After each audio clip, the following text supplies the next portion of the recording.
Hivyo unajua hakuna kitu ambacho kinauma kama mtu aliamua kubadilika kwa ajili yako, ili mradi tu akufurahishe wewe katika mapenzi yako. Akafanya kila kitu ambacho wewe unakihitaji ndani ya mahusiano yako. Alafu end of day unamwacha kwa uzembe. Tena unamwambia kabisa tuachane kwa kinywa chako. Mtu ambaye ulikuwa unataka badilike tabia yake, aje katika tabia yako, na bado unamwambia unamwacha. Kuna maana gani ya kumwambia mtu abadilike? Kuna maana gani ya kuhitaji mabadiliko?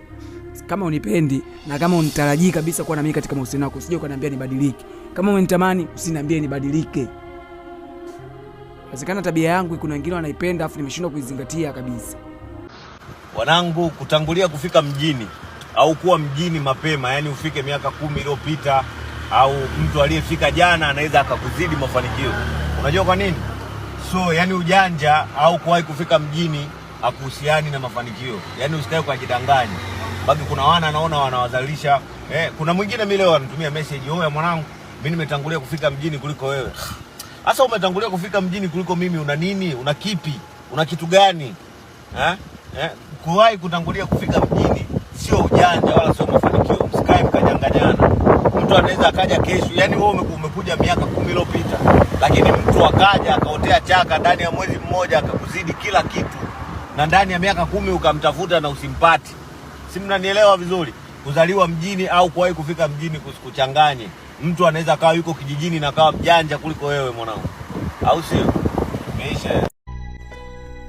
Benjamin, katika maisha haya binadamu wote huwa safi kabisa iwapo hawajakutana na binadamu wengine, lakini wanapokutana na binadamu wenzao hubadilika kadri siku zinavyozidi kusonga mbele. Wewe unadhani ni kwa nini? Sijui. Ila kwa nini unasema hivyo? Binadamu ndio wafanya binadamu wenzao waonekane wabaya. Maana wanapowakosea binadamu wenzao huweka fikra za kuweza kulipiza kisasi kwa wale waliowakosea. Na hata pale wanapowakosa, basi mtu yote anayepita mbele yao huwa ni mkosaji kwao na hulipiza kisasi. Huo ndio mwanzo wa ubaya.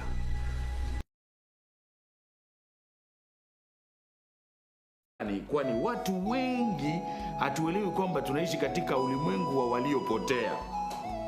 Ina maana yeyote anayekufundisha inabidi uwe makini mno, kwani na yeye yuko miongoni mwa watu waliopotea.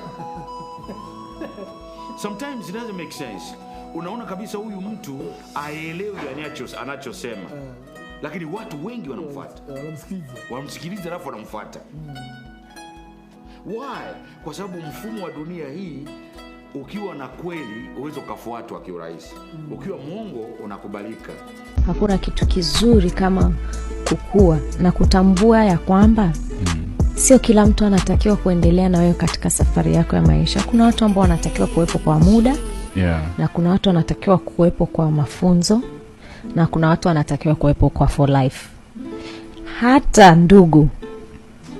So sio kwa ubaya, ni watu tu. This is a part of we fuck up the place. Kwa nyumba yenu wazazi wako walibahatika kupata watoto wa kiume 6. Na kila mtoto ako na dada mmoja. Kwa jumla kwenye ile nyumba mtakuwa watu wangapi? It's about to go back. Vijana ni 6, si ndio?